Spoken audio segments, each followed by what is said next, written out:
بیګا زما یو ډېر ښه دوست په ذهن کې راغلی، ډېر مې رایاد شو، خو هغه زما نه ډېر لرې و.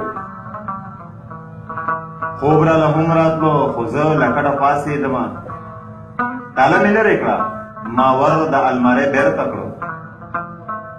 ټول کاغذونه مې راوسپړ، د نمبر مې کته چې یوه خړه لفافه راله په لاسو راغله. زړه مې یو درز وکړه، بې سوچه شومه. په ځان پوهه نه شوم، زه بې اختیاره شومه، خوله مې وله وسپړده. هغه چې ما د خپله ځانه و په زور هېر کړی، هغه چې ما د خپله ځانه و په زور هېر کړی، هغه ښایست، هغه تصویر مې پکې بیا ولیده. دا د هغې مجبورې پیغلې لیونی تصویر و چې د زړه کور یې بې له ما نه په چا نه جوړېده. هغې زما سره په یو کوڅه کې ژوند کړی و،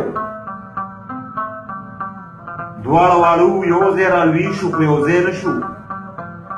ساده واده وه، خو خوږه وه، د وفا چینه وه. هغې به وي ما کې د وینې په ځای مینه ګرځي، هغې به وي ما کې د وینې په ځای مینه ګرځي، هغې به وي ما کې د وینې په ځای مینه ګرځي. زه هم وړوکی وم، هغه به هم بهر ګرځېده، ټولو همزولو جینکو کې به هوسۍ ښکارېده. دې چې به کله جینکو سره چینګرو کوله، ملګرو ما به ترې ډبې د چینګرو وتښتوو. هغه هم ښه روانه وه چې مونږ به پاڼۍ کولې. دې به اکثر زمونږ د خپو نه بېلوري تښتول. ماشومه مینه ورسره یو شانتې پیغله شوله، زه هم زلمی شوم او زما محبت هم زلمی شو. هغه په سطره شو، د وخت پاڼه بدله شوله، خو کله کله به دیدن وشولو، لیده به وشو، خو کله کله به دیدن وشولو، لیده به وشو. زمونږ د کور نه د هغې د کور په غاړه لار وه، زمونږ د کور نه د هغې د کور په غاړه لار وه. زما د تلو راتلو وختونه ورته ښه معلوم وو، زما د تلو راتلو وختونه ورته ښه معلوم وو.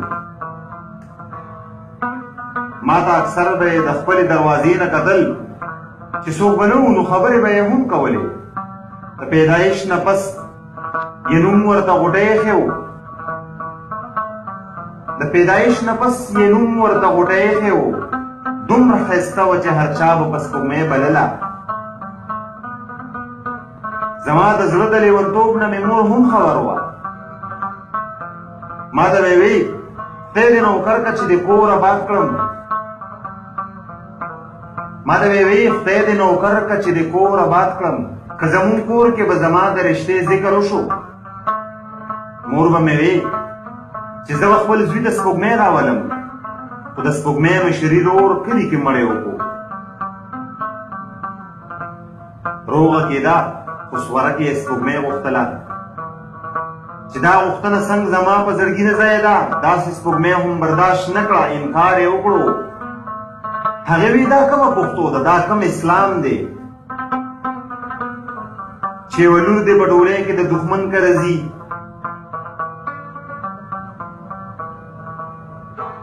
مړې به رور وکړي او اور ته به بیا خور غورځوي،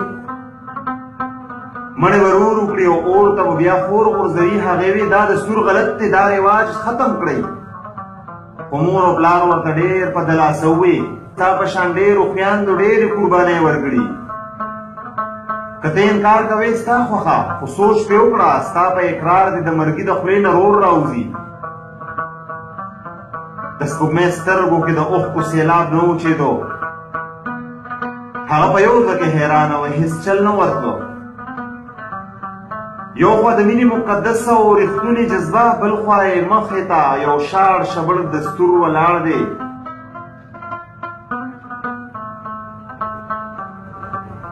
نه یې زما د محبت د قید نه ځان ایستی شو، نه یې په خوله د دې رواج نه بغاوت کوی شو. د دې تصویر سره یو خط بیا مې ولوستلو، ما چې لوستلو هرې جملې ته مې بیا بیا وجړل. د دې تصویر په لیدو بیا تیر شوی وخت ته لاړم، بیا مې په هر زخم د مالګې باران وورېدو. د دې تصویر سره یو خط و بیا مې ولوستلو، ما چې لوستو هرې جملې سره مې بیا وژړل. سپوږمۍ زما سره په یو کوڅه کې پیغله شوله، سپوږمۍ زما سره په یو کوڅه کې پیغله شوله. خدای ما ته ړومبنې او اخري خط و، خدای ما ته ړومبنې او اخري خط و. په دغه خط کې د سلام د ګلدستې نه رستو، په دغه خط کې د سلام د ګلدستې نه رستو هره جمله هره خبره د سلګو ډکه وه. هغې ویل زما خو بیخي په خیال کې نه و چې وخت به ستا تصویر زما د زړه نه وشو کوي. هغې ویل زما خو دا د زندګۍ ارمان و چې خپله زندګي ستا په قدمونو شیندم، خو د تقدیر او د حالاتو کیسه بل رنګې ده. زما د سترګو نه د مینې سپارښو کوي، زما د کور خلک په ما هغه رواج قبلوي چې نه اسلام کې شته او نه یې زما ذهن مني. ضرور دښمن نه مې سوره کې خپل بابا ورکوي.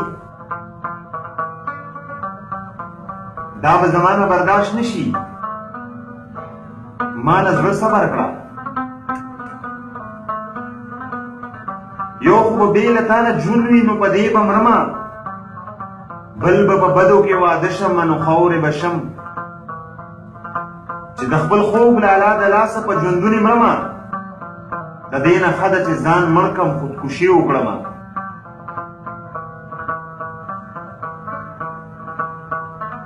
دا زما خط چې کله وګورې نو ووایې سېزا،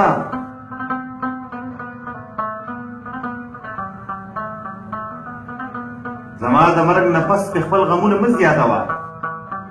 ما چې دا اوښکې خط د سپوږمۍ ولوستلو، ما هم کاغذ او پن راواخیستو جواب مې لیکو، خو ما لا خط کې سلام هم پوره لیکلی نه و چې دې کې چغې شوې چې مړه شوه سپوږمۍ ځان پانسي کړه.